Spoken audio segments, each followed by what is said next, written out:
دیکھیے اللہ کے رسول صلی اللہ علیہ وسلم نے ایسے تو نہیں فرمایا اول ما تفتقدون من دینکم الامانہ، سب سے پہلے تم جس چیز کو اپنے دین میں سے گم پاؤ گے نا وہ امانت ہے۔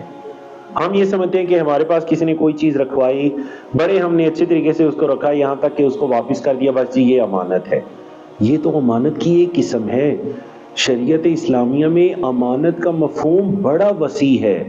اللہ نے آپ کو کسی جگہ پر بٹھایا، آپ کے پاس اب وہ وقت، آپ کی صلاحیتیں، یہ بھی امانت ہے۔ آپ کوئی جاب کر رہے ہیں تو یہ بھی ایک امانت ہے، اس کی پاسداری بھی ضروری ہے۔ دیکھیے اللہ کے رسول صلی اللہ علیہ وسلم نے اسی لیے تو فرما دیا تھا کہ لا ایمان لمن لا امانت لہ، صحیح حدیث ہے کہ اس شخص کا ایمان بھی نہیں ہے جس کے اندر امانت نہیں، ولا دین لمن لا عہد لہ، جس کے اندر عہد و پیمان کی پاسداری نہیں اس کا دین بھی نہیں۔